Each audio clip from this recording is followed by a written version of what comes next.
তাহাজ্জুদ আর ফজরের অভ্যাস আছে যার, রহমত পূর্ণ প্রভাত হয় তার।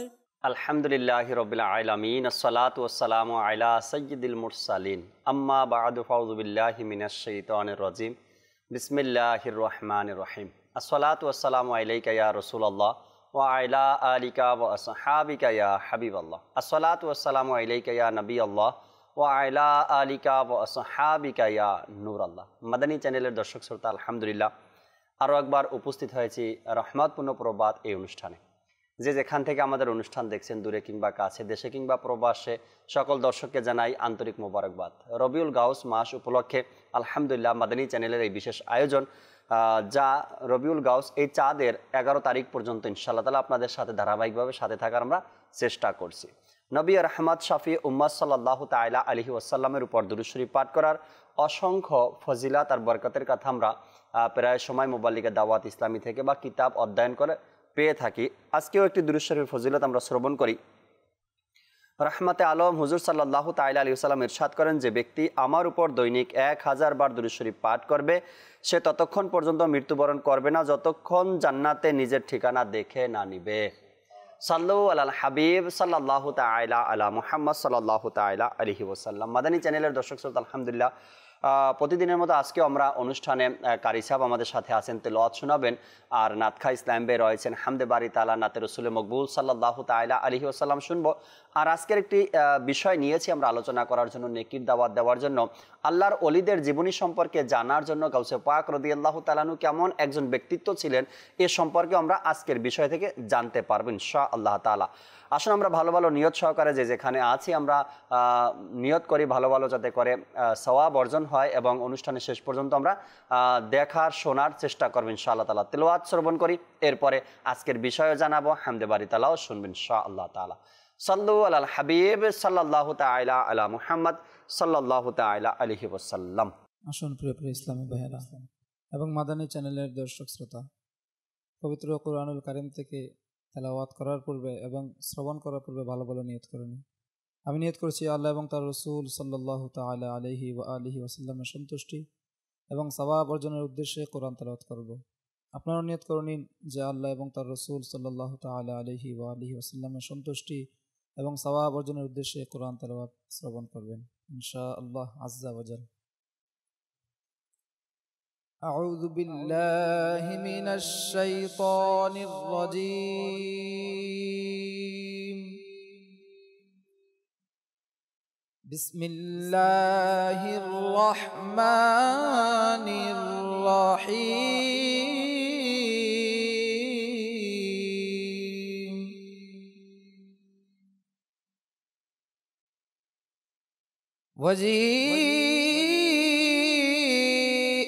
يومئذ بجهنم يومئذ يتذكر الإنسان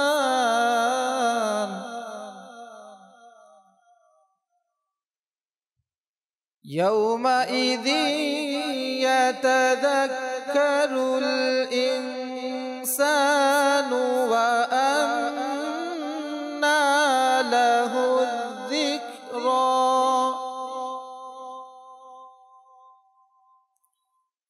يقول يا ليتني قدمت لحياتي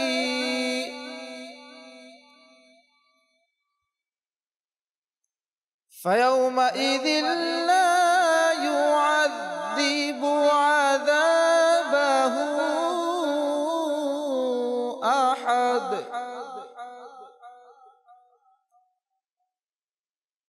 فيومئذ لا يعذب عذابه أحد ولا يوثق وثاقه أحد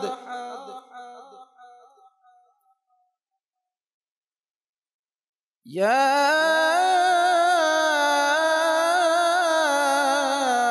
أيتها النفس المطمئنة مطمئنة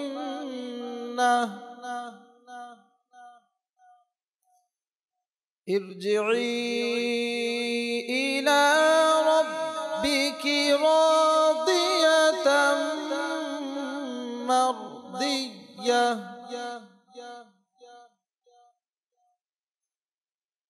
يا أيتها النفس المطمئنة ارجعي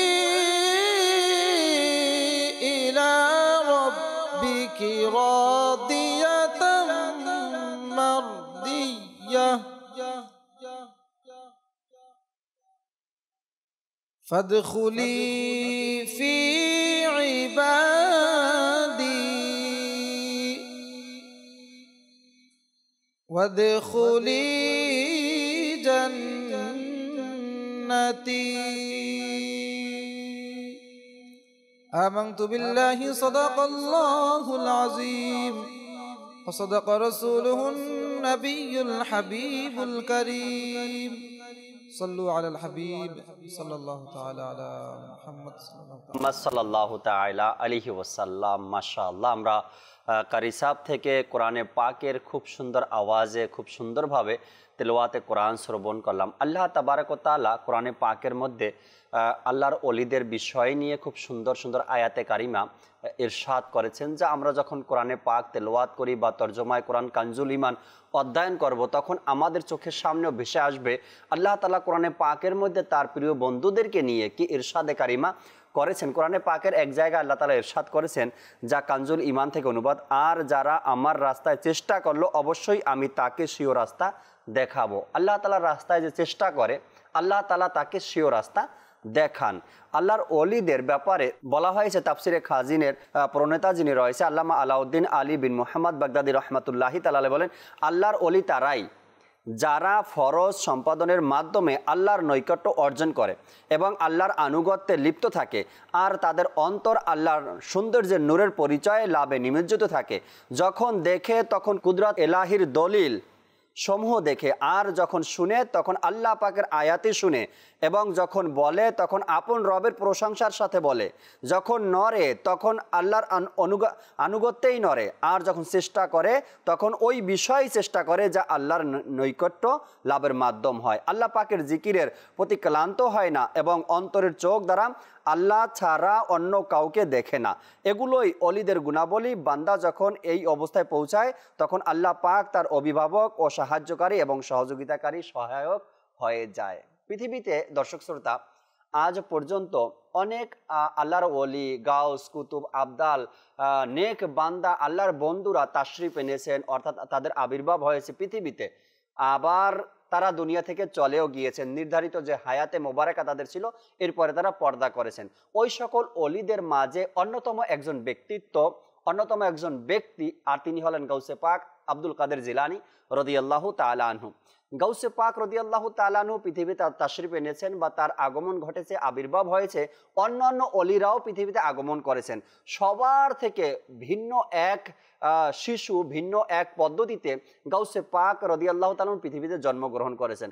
হয়তোবা অন্য কোনো আল্লাহর ওলিদের জীবনীতে পাওয়া যাবে না সে 18 পারার হাফেজ হয় পৃথিবীতে জন্মগ্রহণ করেছেন, কিন্তু আমার গাউসে পাক রাদিয়াল্লাহু তাআলা আনহু 18 পারার হাফেজ হয় পৃথিবীতে জন্মগ্রহণ করেছেন।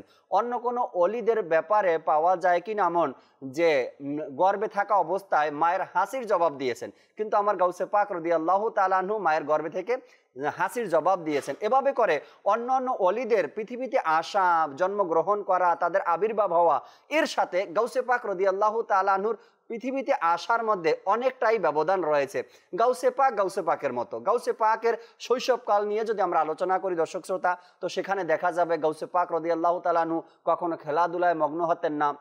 গাউসে পাক রাদিয়াল্লাহু তাআলা আনহু কখনো অন্য বাচ্চাদের মতো বিভিন্ন ধরনের খেলায় মত্ত হতেন না এবং তাদের মতন চলাফেরা করতেন না, তাদের মতো ওঠা বসা করতেন না। গাউসে পাক নিজের মতোই ছিলেন, নিজের মতোই তিনি চলেছেন। আজকের বিষয়ে জন্য আমরা রেখেছি যাতে করে আমার সন্তান, আপনার সন্তান, আমার দেশের ছোট যারা আছে বা আমার ঘরের ছোট যারা আছে, তারাও যেন গাউসে পাক রাদিয়াল্লাহু তাআলা আনহুর শৈশবকাল থেকে কিছু শিক্ষা গ্রহণ করতে পারে, তারাও যেন আমার গাউসে পাকের জীবনী থেকে কিছু অর্জন করতে পারে, শিখতে পারে, আমল করতে পারে। আজকে মাদানী চ্যানেলের এই অনুষ্ঠান রহমতপূর্ণ প্রভাতে আমরা আলোচনা করব ইনশাআল্লাহ তাআলা গাউসে পাক রাদিয়াল্লাহু তাআলা আনহুর শৈশবকাল। জানবো আমরা কেমন ছিল তার শৈশবকাল, কেমন ছিল তার অভ্যাসে মোবারকা, কেমন ছিল তার লেখাপড়ার ধরন, কেমন ছিল তার মুসলমানদের প্রতি তার দরদ ভালোবাসা। এই যে গাউসে পাকের শৈশবকালের যে কিছু ঘটনা আছে আমরা এগুলো নিয়ে আলোচনা করার চেষ্টা করব ইনশাআল্লাহ তাআলা। মোবালিগে দাওয়াত ইসলামী আমাদের সাথে আছেন। আজকের বিষয় নিয়ে আলোচনা করার পূর্বেই আমরা আহমদ রেজা ভাইয়ের কাছে আসব, হামদে বারি তাআলা শ্রবণ করব, এরপরে আজকের বিষয় নিয়ে আমরা কিছু আলোচনা করার চেষ্টা করব। সাল্লু আলাল হাবিব সাল্লাল্লাহু তাআলা আলা মুহাম্মদ সাল্লাল্লাহু তাআলা আলাইহি ওয়াসাল্লাম। আসেন প্রিয় ইসলাম ভাইরা, আমাদের চ্যানেল দর্শকবৃন্দ, হামদ ও নাতের পূর্বে ভালো ভালো নিয়ত করে নিই, কারণ হাদিস শরীফে রয়েছে মুসলমানের নিয়ত তার আমলের চেয়ে উত্তম। আল্লাহ তাবারক ওয়া তাআলা ও মাহবুব করিম সাল্লাল্লাহু তাআলা আলাইহি ওয়াসাল্লামের সন্তুষ্টি অর্জনের উদ্দেশ্যে হামদ ও নাত ও অন্যান্য কালাম পরিবেশন করতে চেষ্টা করব। আপনারাও নিয়ত করে নিন আল্লাহ এবং তার মাহবুব আলী সাল্লাতু ওয়া সাল্লামের সন্তুষ্টি অর্জন ও অসংখ্য নেকি অর্জনের উদ্দেশ্যে, আল্লাহ রাসূলের প্রেম ভালোবাসা বৃদ্ধির উদ্দেশ্যে মহব্বত সহকারে আদব সহকারে শ্রবণ করতে চেষ্টা করব ইনশাআল্লাহ। সাল্লাল্লাহু আলাইকা ইয়া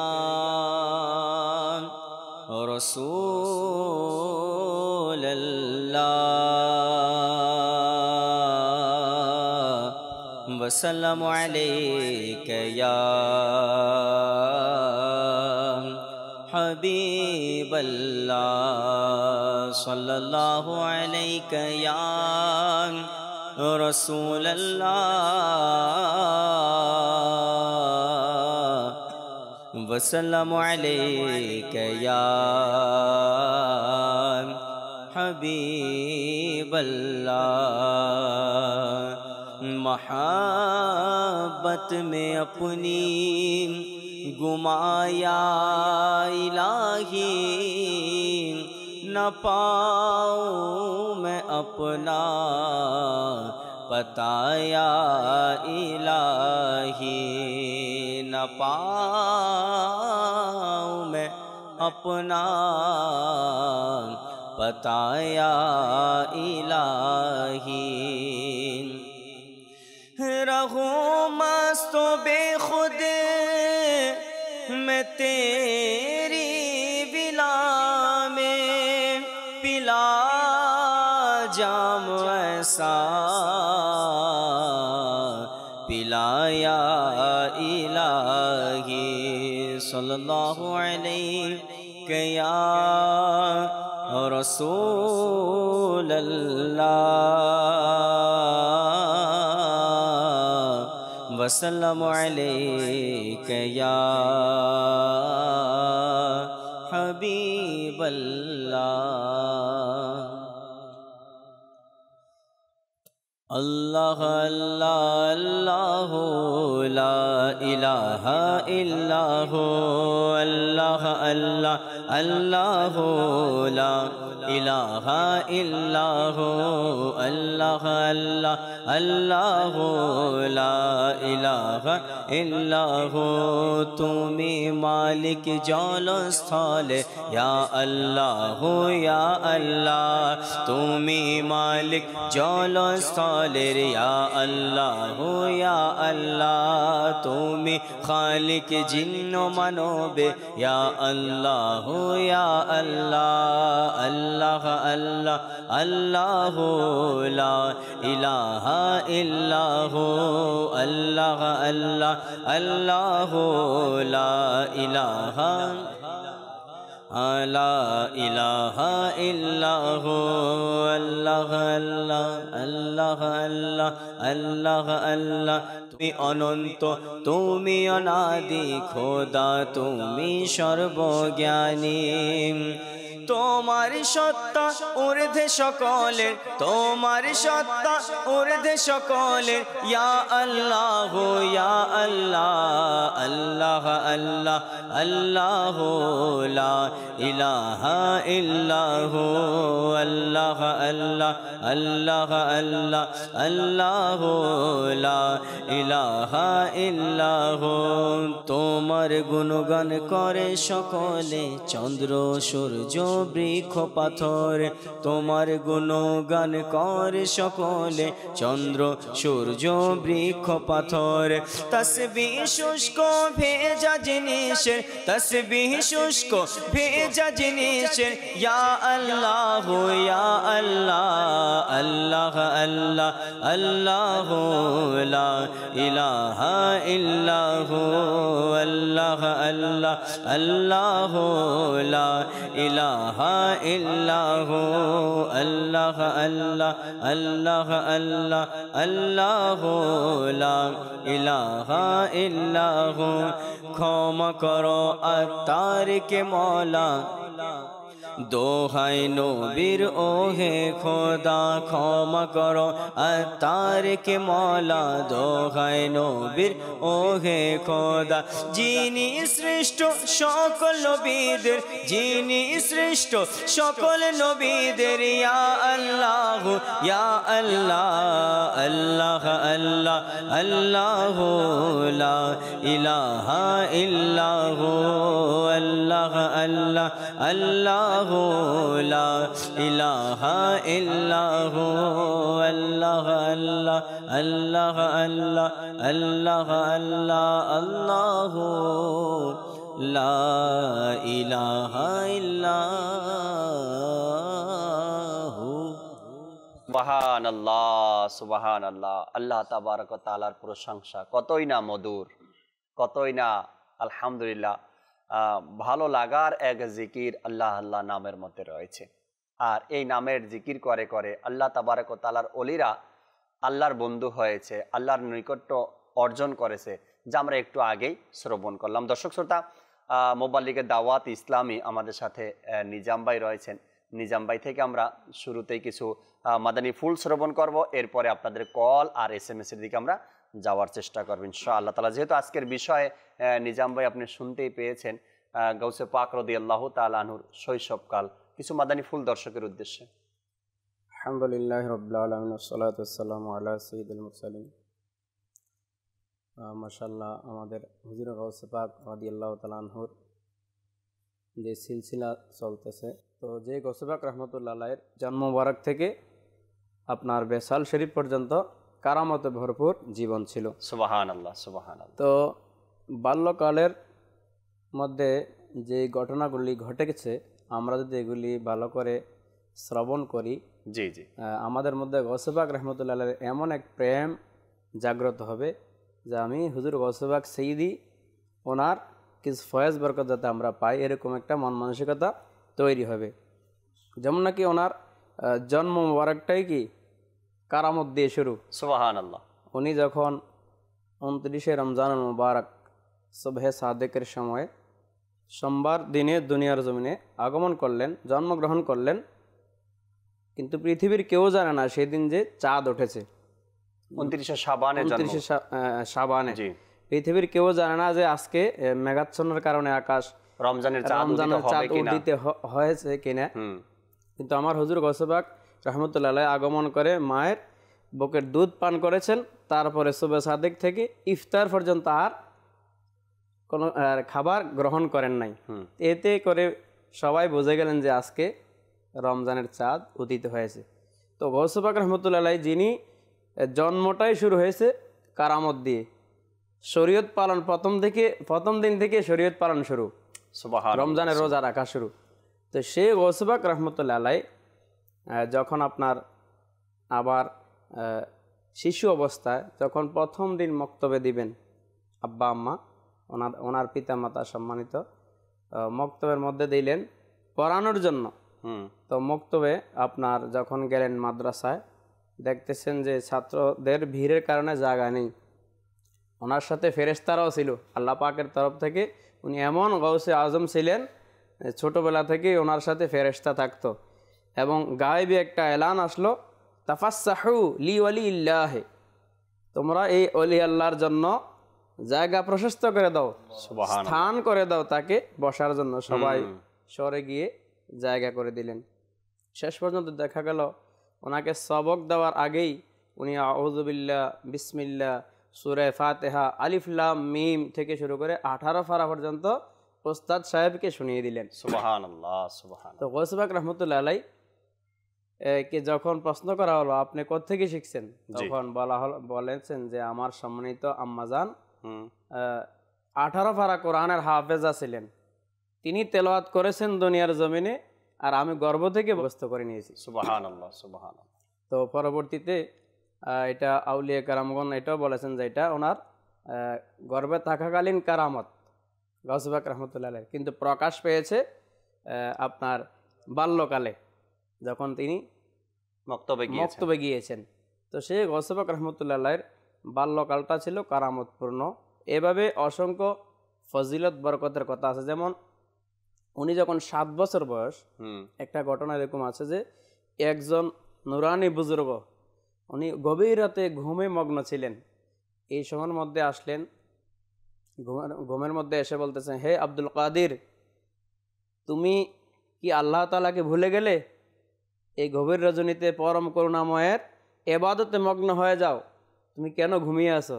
আল্লাহ। তখন তিনি উঠলেন, ওঠার পর ওই সময় থেকে এমন কঠোর সাধনা ইবাদত শুরু করলেন যে কিতাবের মধ্যে লেখলো যে উনি আর সেই দিন থেকে আর কখনো তাহাজ্জুদ কাজা হয় নাই। আল্লাহ, আল্লাহ, সুবহানাল্লাহ। অথচ আমাদের শরীয়তের মধ্যে গিয়ে 7 বছরের মধ্যে মুসলমানকে নামাজের তাগিদ দেওয়ার জন্য বলা হয়েছে।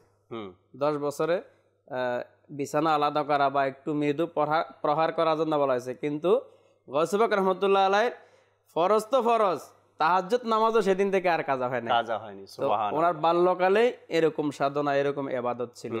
সুবহানাল্লাহ, তো সেই গাউস পাক রহমতুল্লাহ আলাইহির বাল্যকালের যে জীবন ছোট্ট বয়সের, সেটাও কি কারামতপূর্ণ ছিল, এবং আল্লাহ তাআলার ইবাদতের প্রতি তিনি আর কি মন মানসিকতা আগ্রহ ছিল, ধাবিত ছিল তিনি। এই জন্য তো আল্লাহ তাআলা কোরআনে পাকের মধ্যে যে আয়াতে কারিমা নাজিল করেছেন, কি যে চেষ্টা চালায়, যে প্রচেষ্টা করে আমার পথে, তাকে আমি সহজ পথ দেখিয়ে দিতে। গাউসে পাক রাদিয়াল্লাহু তাআলা এই শৈশব কাল থেকেই যদি কোনো ব্যক্তি অনুসরণ করে, আমার গাউসে পাক রাদিয়াল্লাহু তাআলা শৈশব থেকে কেমনভাবে তার ওঠা বসা ছিল, কেমন তার চরিত্র মোবারক ছিল, কেমন তার লেখাপড়ার ধরন ছিল, কেমন তার ইবাদতের ধরন ছিল, কেমন তার মা বাবার প্রতি তার আগ্রহ ছিল, কেমন তার মুসলমানদের প্রতি তার ভালোবাসা ছিল, এই প্রতিটা কাজ যদি গাউসে পাক রাদিয়াল্লাহু তাআলা শৈশব থেকেই কোনো ব্যক্তি চর্চা করে বা দেখে বা অনুসরণ করে, তো সেও তার মধ্যে ভালো গুণগুলো চলে আসবে। গাউসে পাক রাদিয়াল্লাহু ছোটবেলা থেকেই অন্যায়ের প্রতি তার ঘৃণা ছিল, অন্যায়ের মধ্যে সে ছিল না। এরপরে ইবাদত, নামাজ কাজা করার ব্যাপারে তার ঘৃণা ছিল, সে নামাজ কাজা করতো না। সে ছোট বাচ্চাদের মতো, অন্যান্যদের মতো খেলাধুলা করার মন মানসিকতা ছিল না। সবসময় যেন আল্লাহ তাবারক ওয়া তাআলার প্রিয় ভাজন ব্যক্তি যেভাবে চলে, বা আল্লাহ তাবারক ওয়া তাআলা যেভাবে খুশি রাজি হয়ে যাবেন, এই কাজগুলোই তার দ্বারা হয়ে যেত, করতো তিনি রাদিয়াল্লাহু তাআলা। এই জন্যই তো গাউসে পাক রাদিয়াল্লাহু তাআলা শৈশবও আমাদের জন্য স্মরণীয় আর করণীয়। আর মনে হয় কি গাউসে পাক রাদিয়াল্লাহু তাআলার শৈশবটাও ছিল মুসলমানদের জন্য, আমাদের জন্য, মুরিদদের জন্য এক উপহার স্বরূপ ছিল। রিয়াজ ভাই আমাদের সাথে জয়েন হয়েছেন, আলহামদুলিল্লাহ। রিয়াজ ভাই থেকেও কিছু মাদানী ফুল শুনি। রিয়াজ ভাই, আজকের বিষয় আমরা রেখেছি গাউসে পাক রাদিয়াল্লাহু তাআলার শৈশবকাল। এমন একজন ব্যক্তি তিনি গাউসে পাক, অন্যান্য অলিরাও রিয়াজ ভাই পৃথিবীতে তাদের আগমন হয়েছে বা তাদের আবির্ভাব হয়েছে, গাউসে পাকের পৃথিবীতে আসাটা এবং তার শৈশবকালটাও অন্যান্য অলিদের চাইতেও ভিন্ন। কেননা অন্যান্য অলিদের জীবনীতে খুব কমই পাওয়া যায় কি তারা পৃথিবীতে আসার আগেই কোরআনে পাকের কিছু পারা মুখস্থ করছে বা মায়ের গর্ভে হাসির জবাব দিয়েছে, অন্যান্য অলিদের জীবনীতে পাওয়া যায় না। কিন্তু গাউসে পাকের শৈশবকালটা অন্যান্য অলিদের চাইতে একটু ভিন্ন ধরনের। তার লেখাপড়ার ধরন, তার ইবাদতের ধরন, তার আল্লাহ তাআলার প্রতি ভালোবাসার ধরন, রসুলের প্রতি ভালোবাসার ধরন সবার চেয়ে একটু ভিন্ন ছিল। কিছু মাদানী ফুল দর্শকের উদ্দেশ্যে গাউসে পাক রাদিয়াল্লাহু তাআলার শৈশব নিয়ে। বিসমিল্লাহির রহমানির রহিম। গাউসে পাক রহমতুল্লাহ তাআলা আলাইহির যে ব্যক্তিত্ব, জি, পরিচয়ের অবকাশ রাখে না। আল্লাহ তাবারক ওয়া তাআলা অসাধারণ ওনাকে গুণাবলী দান করেছেন, আলহামদুলিল্লাহ, আলহামদুলিল্লাহ। গাউসে পাক রহমতুল্লাহ তাআলা আলাইহির মাঝে গুণাবলী আসবে না কেন? যেভাবে সকল অলিদের কাদের উপরে তার কদম রয়েছে, তার কাদের উপর কার কদম? আহা, সুবহানাল্লাহ। দেখতে হবে না তার কাদের উপর কার কদম।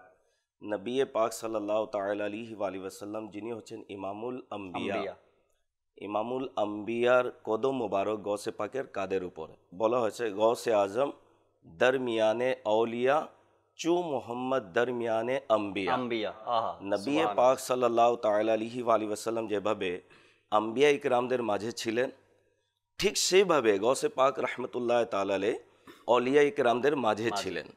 নবী পাক সাল্লাল্লাহু আলাইহি ওয়াসাল্লাম, আজকে তো বিষয় হচ্ছে গৌসে পাকের শৈশব। শৈশব।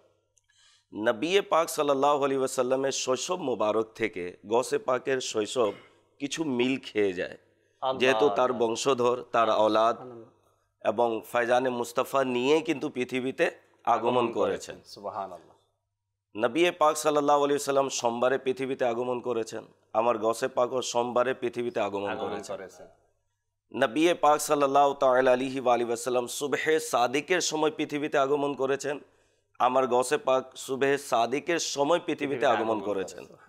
নবী পাক সাল্লাল্লাহু আলাইহি সাল্লাম এসে সিজদা করেছেন, আমার গৌসে পাক এসে আল্লাহর জিকির এবং রোজা রেখেছেন। আল্লাহ আল্লাহ আল্লাহ আল্লাহ। নবী পাক সাল্লাল্লাহু তাআলা আলাইহি ওয়াসাল্লামের আগমন পূর্বে যেভাবে আম্বিয়া ইকরাম আলাইহিমুস সালাতু ওয়াস সালাম সুসংবাদ দিয়েছেন, আমার গৌসে পাকের আগমন পূর্বে স্বয়ং নবী পাক সাল্লাল্লাহু আলাইহি ওয়াসাল্লামও আসার সুসংবাদ দিয়েছেন।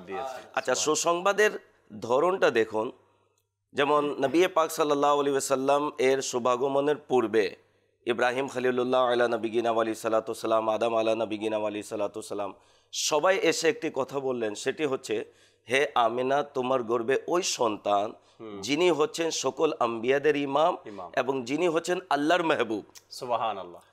নবী পাক সাল্লাল্লাহু আলাইহি ওয়াসাল্লাম তার বাবার স্বপ্নে এসে বললেন যে, হে আবু সালেহ মুসা জঙ্গি দোস্ত, তোমার যে সন্তান পৃথিবীতে আগমন করবে সে আল্লাহ এবং আল্লাহর মাহবুবের মাহবুব, সুবহানাল্লাহ, অর্থাৎ আমারও মাহবুব। হ্যাঁ।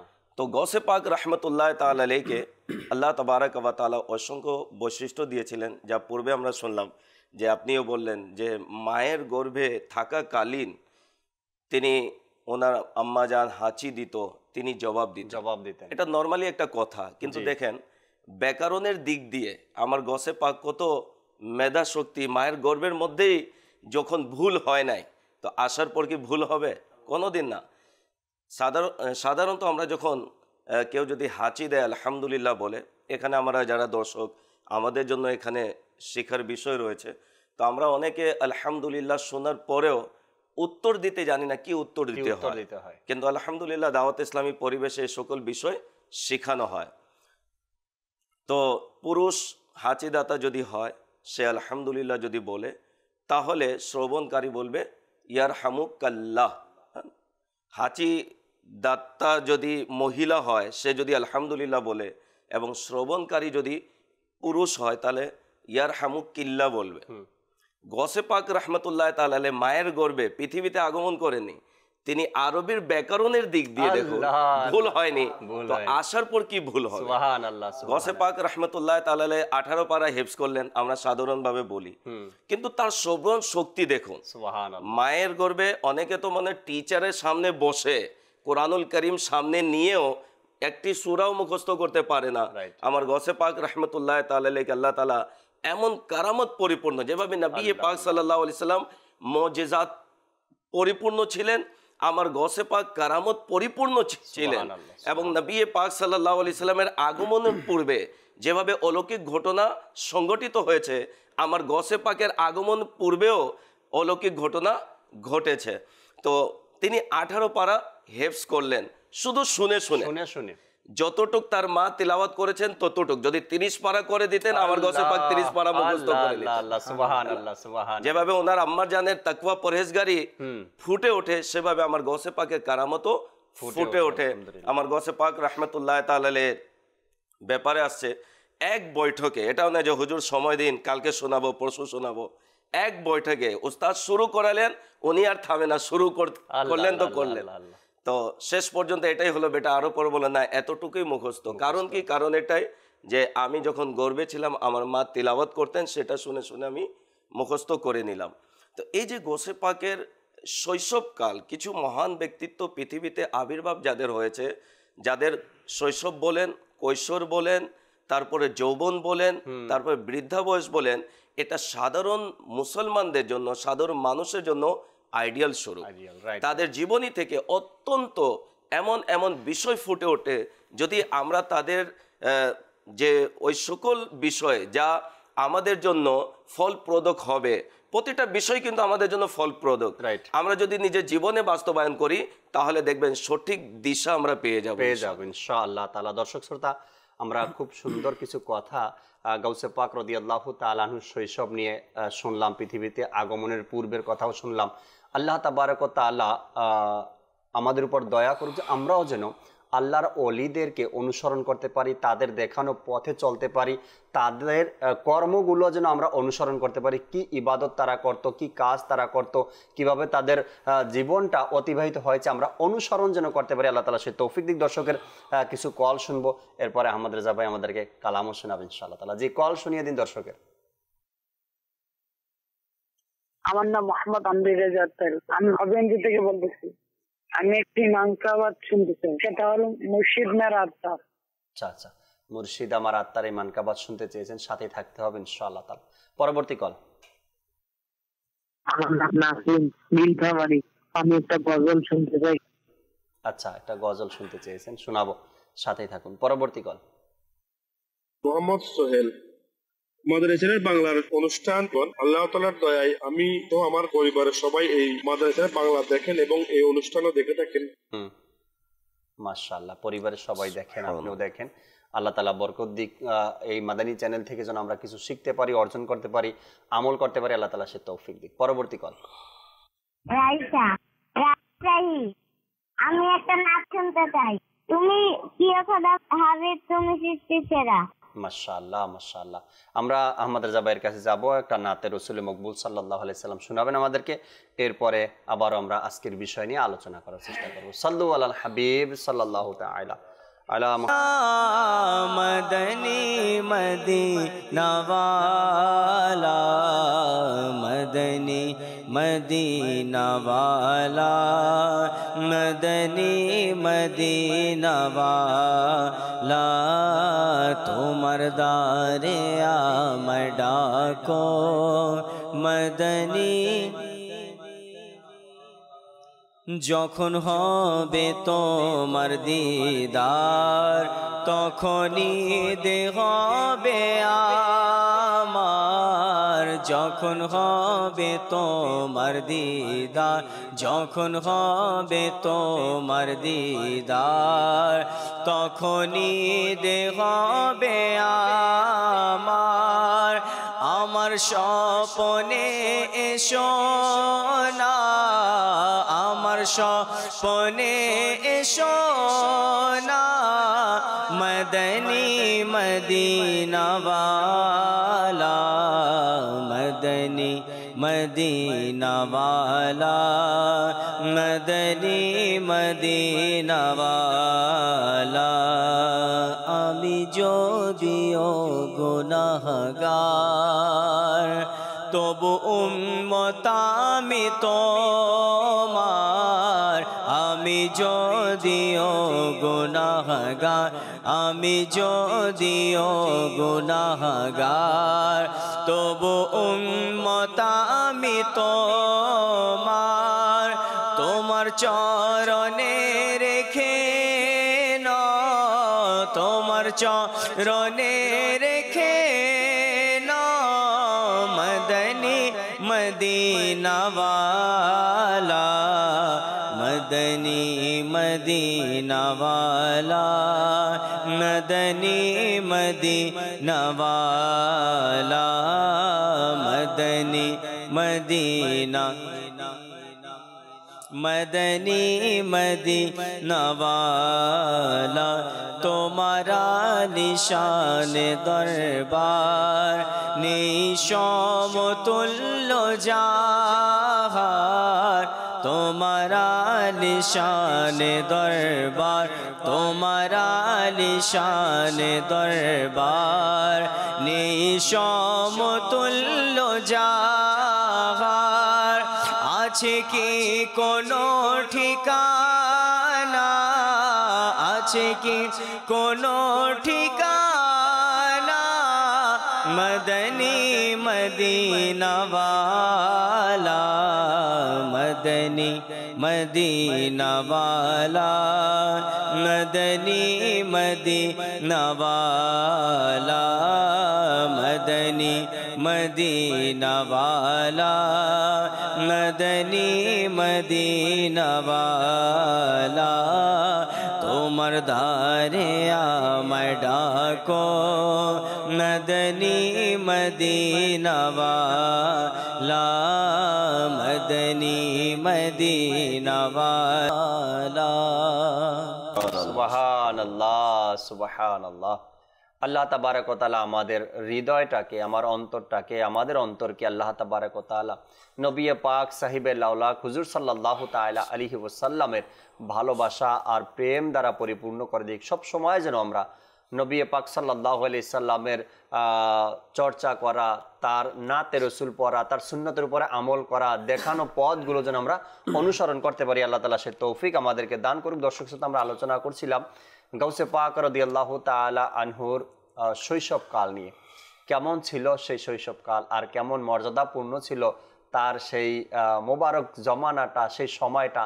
কত মানুষ গাউসে পাক রাদিয়াল্লাহু তাআলা আনহুর সন্ধান যখন জানতে পারলো বা তার এমন অলৌকিক কথাগুলো মানুষ জানলো, তখন মানুষ এসে এসে গাউসে পাক রাদিয়াল্লাহু তাআলা আনহুর সাথে দেখা করা, তার ফয়েজ ও বরকত অর্জন করার চেষ্টা করেছেন। আমরা নিজাম ভাই থেকে আরো কিছু মাদানী ফুল শুনবেন ইনশাআল্লাহ তাআলা। নিজাম ভাই আরো কিছু মাদানী। জি, গাউসে পাক রাহমাতুল্লাহ আলাইহির বাল্যকালের জি বরকতময় যুগের একটি ঘটনা।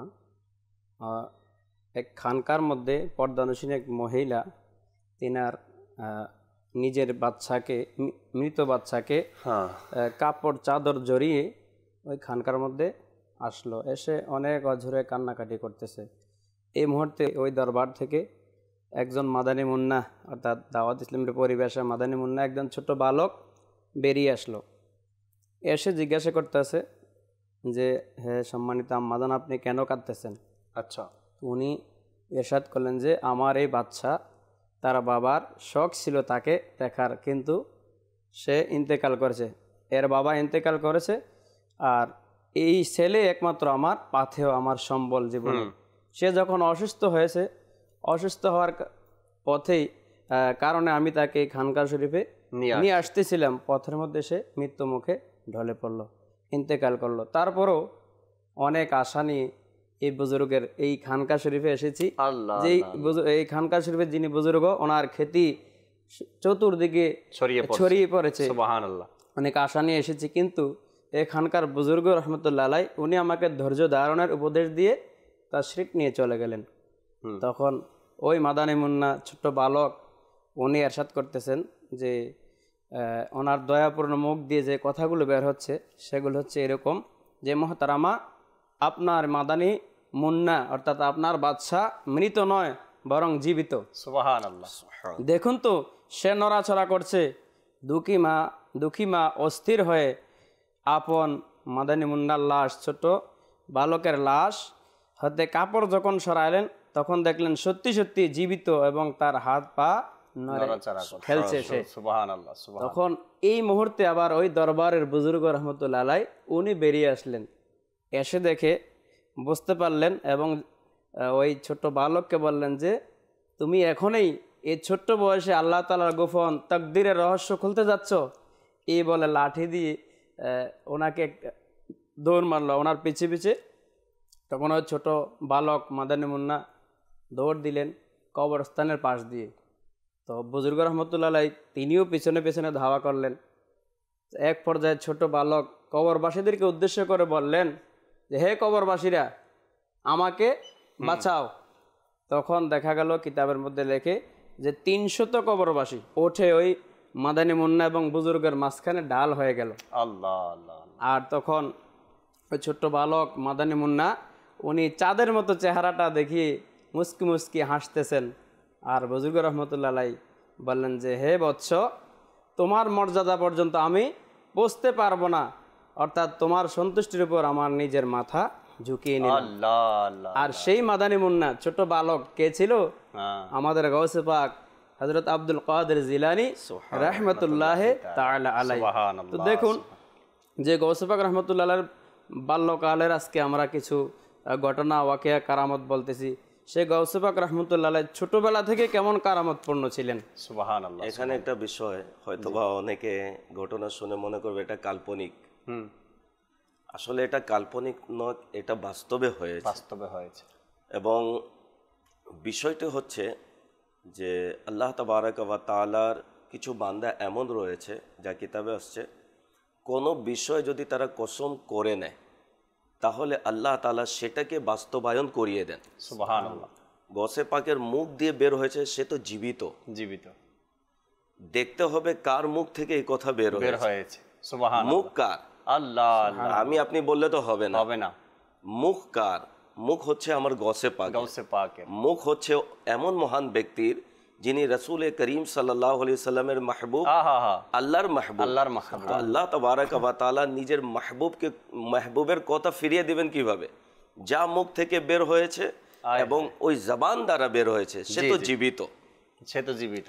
আচ্ছা, এই সকল ঘটনা যখন বলা হয় তখন অনেকে কুমন্ত্রণার মধ্যেও পড়ে যায়, যেটা কিভাবে সম্ভব? এটা তো জীবিত করার মালিক তো আল্লাহ তাআলা। নিঃসন্দেহে মালিক আল্লাহ তাআলা, তবে আল্লাহ তাবারাক ওয়া তাআলা বিশেষ বান্দাদেরকে ক্ষমতা দান করেছে। যখন আমরা কোরআনুল করিম, আসলে কোরআন আমরা সঠিকভাবে তিলাওয়াত করি না, তরজমা তাফসীর পড়িও না, তো আমাদেরকে কোরআন নিজের স্টাডিতে, নিজের তিলাওয়াতে রাখা উচিত। শুধু আরবি তিলাওয়াতের মধ্যে সীমাবদ্ধ নয়, বরং তার তর্জমা তাফসীরও পড়া উচিত।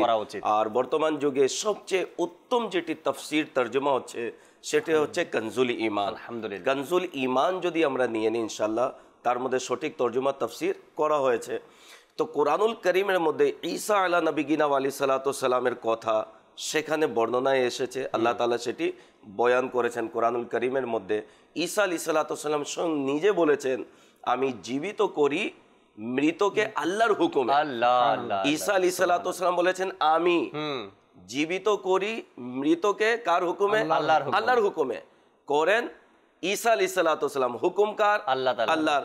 তো গসে পাক রহমতুল্লাহ তাআলা আলাইহি তিনিও মৃতকে জীবিত করেছেন আল্লাহর হুকুমে। এই ক্ষমতা আল্লাহ তাআলা তার বান্দাকে দিয়েছেন। যদি আমরা অস্বীকার করে ফেলি মাযাল্লাহ, এর মধ্যে এটা নয় যে গসে পাকের ওই কারামত বিলুপ্ত হয়ে যাবে, কিতাব থেকে মুছে যাবে, ইতিহাস থেকে মুছে যাবে, এটা অসম্ভব।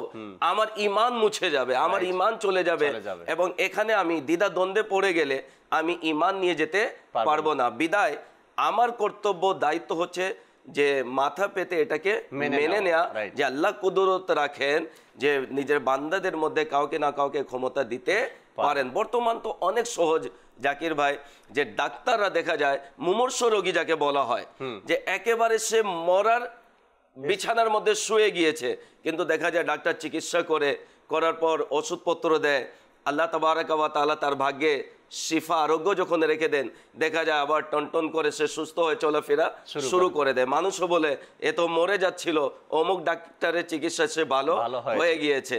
অর্থাৎ ডাক্তার হলো মাধ্যম, আমরা মাধ্যমকেই কিন্তু দেখি। তো গসে পাক যে মৃতকে জীবিত করেছেন তিনি হলেন মাধ্যম, কিন্তু প্রকৃতপক্ষে আল্লাহ তাআলা তার বান্দাকে এই ক্ষমতা দান করেছেন, এবং আল্লাহ তার প্রিয় বান্দার এই কথার তিনি সম্মান রেখেছেন।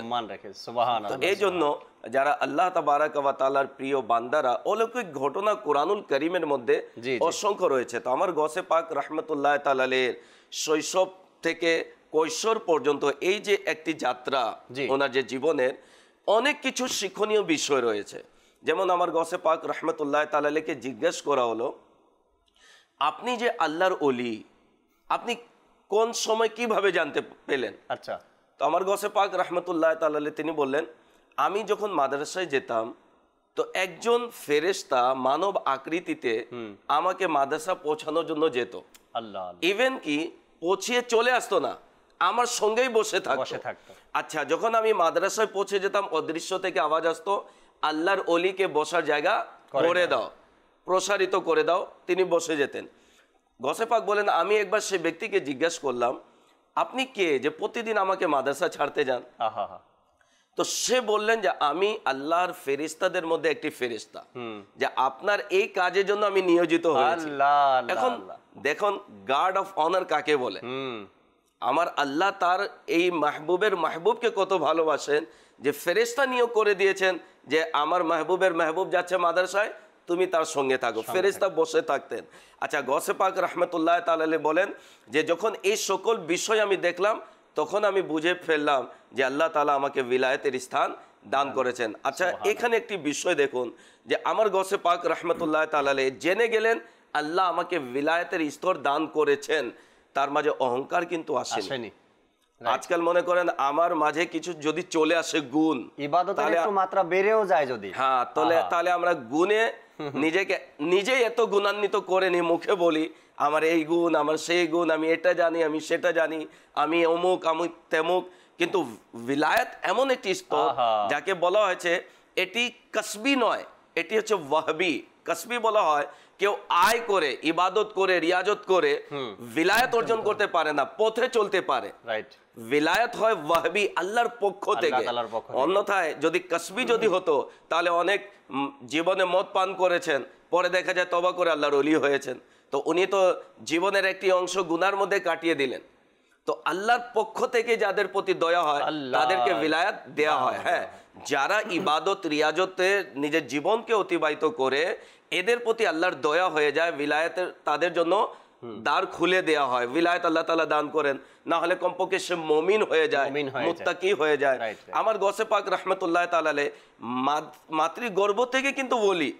আচ্ছা, বিলায়াত তিনি 10 বছর বয়সে বুঝতে পেরেছেন, কিন্তু তার জীবনে অহংকার পাওয়া যায় না, গর্ব পাওয়া যায় না, বরং দিনের পর দিন যেভাবে তিনি আল্লাহ তাআলার সান্নিধ্য অর্জনের মধ্যে আরো তিনি নিকটতর হলেন, ততই তার মধ্যে বিনয়, ততই তার মধ্যে নম্রতা, ততই তার মধ্যে মানবতা, ততই তার মধ্যে একনিষ্ঠতা পাওয়া গিয়েছে। আমার গৌসে পাক রহমতুল্লাহ তাআলা তিনি বলেন যে একবার আমি কৈশোর ছিলেন, তো জঙ্গলের দিকে যাচ্ছিলেন, তো ষাঁড় গরু এর পিছনে পিছনে ছুটলেন, যেভাবে বাচ্চারা ছুটে দেখলে।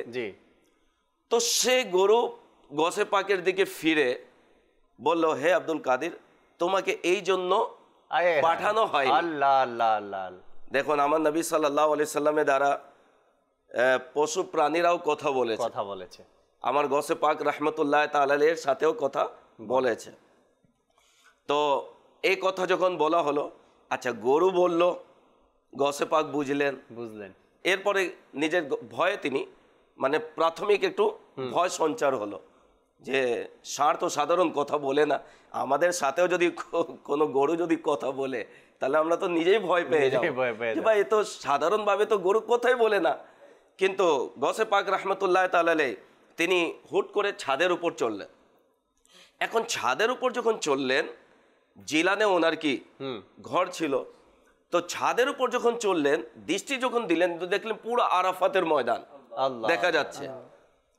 আরো অবাক হলেন যে আমার ঘর থেকে কোথায় আরাফাত, কোথায় আমার ঘর, প্রকাশ্যভাবে আরাফাত দেখা যাচ্ছে। তিনি আম্মার দরবারে গেলেন, গৌসে পাকের প্রতি দেখুন কেমন দয়া। আমার গৌসে পাক রহমতুল্লাহ তাআলা মায়ের দরবারে গিয়ে বললেন, মা আমাকে অনুমতি দিন, আমি যেন বাগদাদে গিয়ে ইলিম অর্জন করি। আমরাও তো মায়ের কাছে যাই, মা আমাকে অনুমতি দিন, আমি কক্সবাজার যাব, মা আমাকে অনুমতি দিন, আমি অমুক জায়গায় যাব, আমি তমুক জায়গা যাব। যাওয়া নিষেধ নয়, তবে মেন্টালিটি দেখুন কেমন, যে আমাদের চিন্তা ভাবনা হচ্ছে ঘোরাফেরা এদিক সেদিক এরকমই। কিন্তু আমার গৌসে পাক রহমতুল্লাহ তাআলার উপর বিশেষ দয়া, মায়ের দরবারে গেলেন, মা কিন্তু বলেনি, মায়ের দরবারে গিয়ে বললেন আমাকে অনুমতি দিন, কোথায় যাব, বাগদাদে যাব, কি জন্য, ইলিম অর্জন করার জন্য।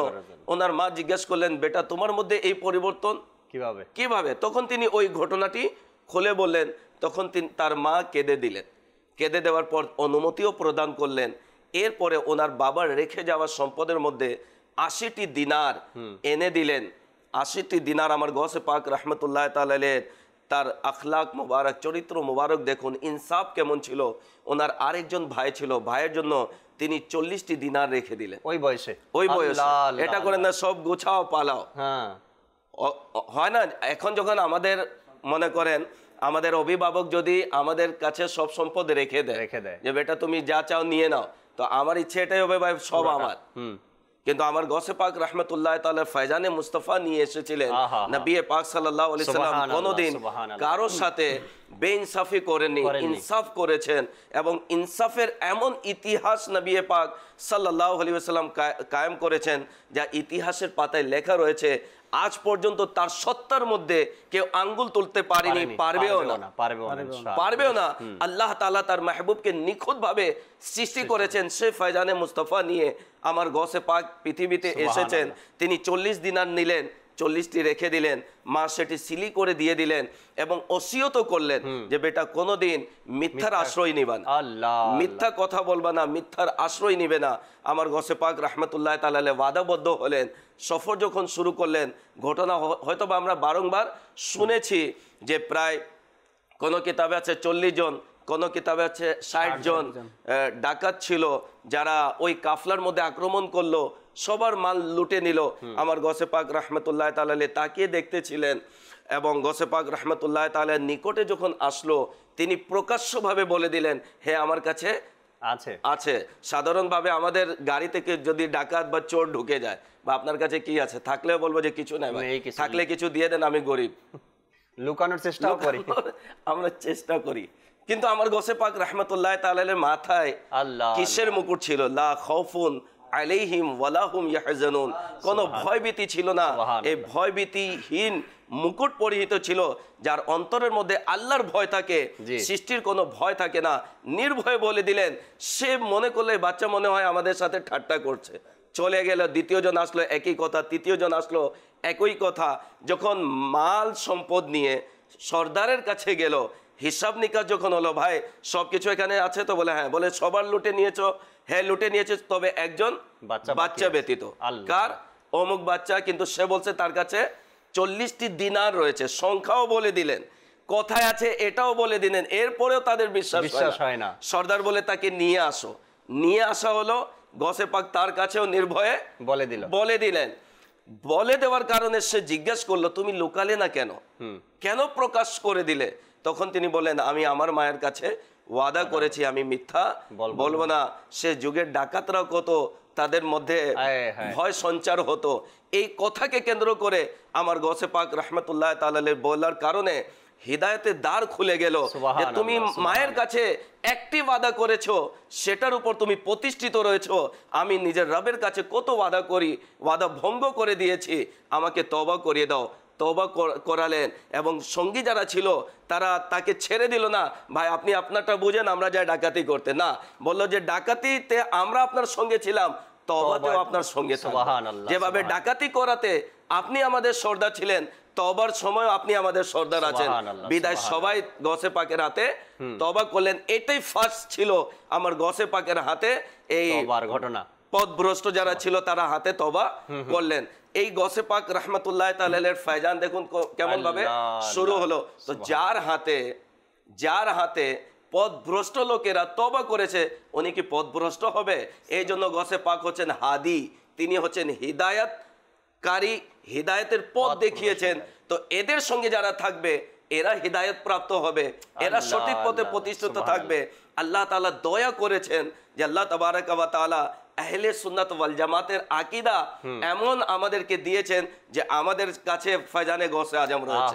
না, মাওলানা জামিলুর রহমান বলেছেন, জমিলে কাদরি सौजान से कुर्बान मुर्शिद पर बनाया जिसने मुझ जैसे को बंदा गौसे आजम का। सुभान अल्लाह, सुभान अल्लाह।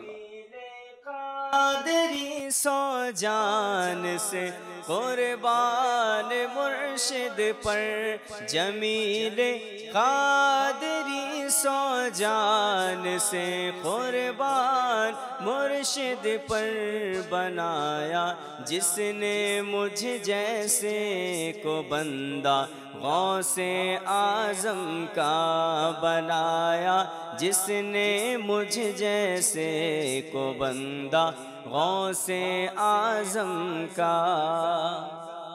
হযরত সাইয়েদনা ইবনে আব্বাস রাদিয়াল্লাহু তাআলা আনহুর ওই হাদিসে মোবারকা তিনি বর্ণনা করেন, প্রিয় নবী সাল্লাল্লাহু তাআলা আলাইহি ওয়াসাল্লাম ইরশাদ করেন, আল্লাহর ওলি হলো তারাই যাদের দেখে আল্লাহ পাকের স্মরণ এসে যায়। এরপর হযরত সাইয়েদনা ইবনে জায়েদ রাহমাতুল্লাহি তাআলা আলাইহি বলেন, ওলি ওই ব্যক্তি যার মাঝে ওই গুণাবলী রয়েছে যা এই আয়াতের মধ্যে আল্লাহ তাবারক ওয়া তাআলা ইরশাদ করেছেন যে সূরা ইউনুস আয়াত নম্বর 63 মধ্যে আল্লাহ ইরশাদ করেন, কানজুল ঈমান থেকে অনুবাদ, যারা ঈমান এনেছে এবং তাকওয়া অবলম্বন করেছে তারাই ওলি। আর তাদেরকেই ওলি বলা হয়েছে, যা রাসূল পাক সাল্লাল্লাহু আলাইহি সাল্লামের হাদিসে মোবারকা থেকে আমরা জানতে পারলাম, যারা ঈমান এনেছে এবং তাকওয়া অবলম্বন করেছে। গাউসে পাক রাদিয়াল্লাহু তাআলা আনহুর মতো তাকওয়াবান কে ছিল? তার মতো আল্লাহ তাআলার ভয় কার মধ্যে ছিল? তার মতো ঈমান কার মধ্যে ছিল? আল্লাহ তাবারক ওয়া তাআলা গাউসে পাক রাদিয়াল্লাহু তাআলা আনহুকে এমন মর্যাদা, এমন শান, আর এভাবে করেই আল্লাহ তাবারক ওয়া তাআলা তার ওলিদের পরিচয় করিয়ে দিয়েছেন দুনিয়ার মানুষদেরকে। আমরা দর্শকের আরো কিছু কল শুনি, এরপর আমাদের যাবে আমাদেরকে গাউসে পাক রাদিয়াল্লাহু তাআলার মানকাবাত শোনাবেন ইনশাআল্লাহ তাআলা। জি, দর্শকের কল শুনিয়ে দিন। আমি হবিগঞ্জ থেকে চুনারঘাট উপজেলা, তৌফিকুল ইসলাম সোহাইবি। আমরা অনেকেই বসে বসে দেখতেছি আপনাদের চ্যানেলটা, অনুষ্ঠানটা আলহামদুলিল্লাহ খুব সুন্দর এবং ভালো, সকলের অনুভূতি ভালো। মাশাআল্লাহ মাশাআল্লাহ, আল্লাহ তাবারক ওয়া তাআলা কবুল করে নিক। আল্লাহ তাআলা আমাদেরকে কিছু শেখার তৌফিক দান করুক এখান থেকে। পরবর্তী কল দেন। আমার নাম মোহাম্মদ আব্দুল সালাম, হাটাজারি থেকে। আমি একটু কালাম শুনতে যাই, আল্লাহ শোনাবো। পরবর্তী কল দেন। মোহাম্মদ গোলাম উদ্দিন সাহেব, ফয়সাল পড়াশোনা সিন্ধি থেকে বলছি। আমি একটি নাথের রাসূল শুনতে চাই। ইয়া নবী মুস্তাফা মারহাবা মারহাবা। মাশাআল্লাহ মাশাআল্লাহ, সাথেই থাকুন। কয়েকটা ফেসবুক পেজে কমেন্ট পড়ছি, এরপরে আহমদ রেজাবের কাছে আসবেন ইনশাআল্লাহ তাআলা। আসসালামু আলাইকুম। ওয়ালাইকুম আসসালাম ওয়া রাহমাতুল্লাহি ওয়া বারাকাতুহু। রিয়াজ ভাইয়ের কাছে দোয়া চাই, আমি যেন মদিনা শরীফে হাজিরা দিতে পারি। আল্লাহ তাআলা কবুল করে নিক। একটু দোয়া করে দিন ইসলামী যারা কমেন্টস করেছেন মদিনা যেতে চান। এরপরে মোহাম্মদ পারভেজ ভাই আমাদের সাথে আছেন, হুজুর চট্টগ্রাম থেকে অনুষ্ঠান দেখছিলাম মাশাআল্লাহ। শাহ আলম ভাই আছেন প্রবাস থেকে, আল্লাহ তাআলা কবুল করুক। ইসমাইল ভাই আমাদের সাথে আছেন, অনেক সুন্দর অনুষ্ঠান দেখছি। আরেকজন লেখলেন গাউসে পাকের মানকাবাত শুনতে চাই, শোনাবো, সাথেই থাকুন। কাউসার ভাইও আছেন প্রবাস থেকে, আজকে একটি নাতে রসুল শোনানো খুশি হবেন ইনশাআল্লাহ তাআলা, শোনাবো। এরপর আরেকজন লেখলেন আসসালামু আলাইকুম। ওয়ালাইকুম সালাম, কেমন আছেন আপনারা? আলহামদুলিল্লাহ। আমার মায়ের জন্য দোয়া করবেন, আল্লাহ তাআলা আপনার মাকে ভালো রাখুক, কবুল করে নিক। আল্লাহ তাআলা মায়ের খেদমত করেন, অসুস্থ থাকলে যা প্রয়োজন দেখাশোনার ব্যবস্থা করে দিন, ডাক্তারের কাছে নিয়ে যান, আল্লাহ সুস্থ করে দিক, দোয়া করি। আমাদের যা ভাই কালামের অনুরোধ ছিল আগের কলগুলোতেও, আবার এখনের কলের মধ্যেও, কমেন্টসের মধ্যেও কিছু কালাম একটু একটু করে শুনিয়ে দিন আমাদেরকে। মানকাবাত শোনাতে হবে আপনাকে। अग़सिनी या शेहे बगदाद, अग़सिनी या शेहे बगदाद, अग़सिनी या शेहे बगदाद, अग़सिनी या शेहे बगदाद, अग़सिनी या शेहे बगदाद, अग़सिनी या शेहे बगदाद। আলোকিত করো মোর ভাগের তারা ইয়া শেহে বাগদাদ, আলোকিত করো মোর ভাগের তারা ইয়া শেহে বাগদাদ।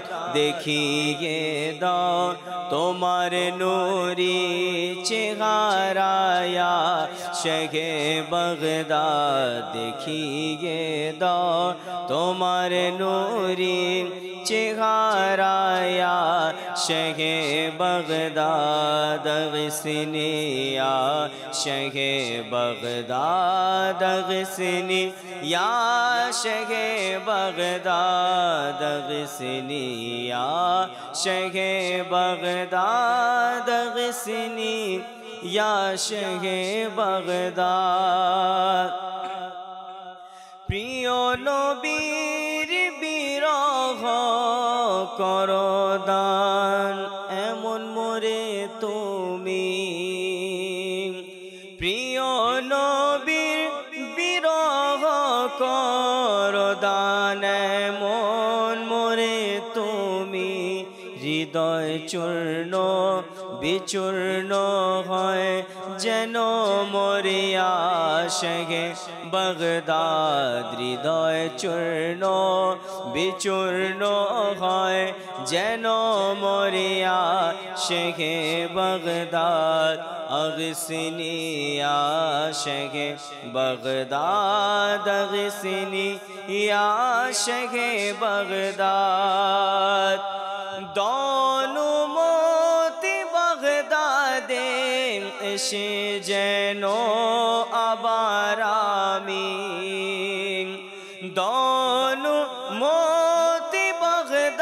দে এসে যেন আবার আমি তোমার নীল গম্বুজকে দেখতে পারি যেন আশিকে বাগদাদ তোমার নীল গম্বুজকে দেখতে পারি যেন আশিকে বাগদাদ আগসিনি আশিকে বাগদাদ আগসিনি আশিকে বাগদাদ খোদার ভয়ে যেন কাঁদি নবীর প্রেমে যেন কাঁদি খোদার ভয়ে যেন কাঁদি নবীর প্রেমে যেন কাঁদি দোয়ামায় এমন অশ্রুসিক্ত নয়ন আশিকে বাগদাদ দোয়ামায় এমন অশ্রুসিক্ত নয়ন আশিকে বাগদাদ আগসিনি আশিকে বাগদাদ আগসিনি আশিকে বাগদাদ আগসিনি আশিকে বাগদাদ আগসিনি আশিকে বাগদাদ তোমার করুণা পেতে দুনিয়ার বাদশাহর আগে মুর্শিদে তোমার করুণা পেতে দুনিয়ার বাদশাহর আগে মুর্শিদ জানায় তোমার দরবারে ফরিয়াদ আশিকে বাগদাদ জানায় তোমার দরবারে ফরিয়াদ আশিকে বাগদাদ আগসিনি আশিকে বাগদাদ আগসিনি আশিকে বাগদাদ যদিও অতি পাপী তবু সগে তার বলকার যদিও অতি পাপী তবু সগে তার বলকার সে যে তোমারি তোমারি তোমারি আশিকে বাগদাদ সে যে তোমারি তোমারি তোমারি আশিকে বাগদাদ আগসিনি আশিকে বাগদাদ আগসিনি আশিকে বাগদাদ আগসিনি আশিকে বাগদাদ আগসিনি আশিকে বাগদাদ আগসিনি আশিকে বাগদাদ আগসিনি আশিকে বাগদাদ তুমি খোদার প্রিয় হাবিব তুমি সৃষ্টির সেরা তোমার তরে সৃজন আসমান জমিন গ্রহ তারা আল্লাহ আল্লাহ আল্লাহ আল্লাহ আল্লাহ আল্লাহ আল্লাহ আল্লাহ আল্লাহ আল্লাহ আল্লাহ তুমি খোদার প্রিয় হাবিব তুমি সৃষ্টির সেরা তোমার তরে সৃজন আসমান জমিন গ্রহ তারা আল্লাহ আল্লাহ আল্লাহ আল্লাহ আল্লাহ আল্লাহ আল্লাহ আল্লাহ আল্লাহ আল্লাহ আল্লাহ আল্লাহ আল্লাহ তোমার হাতের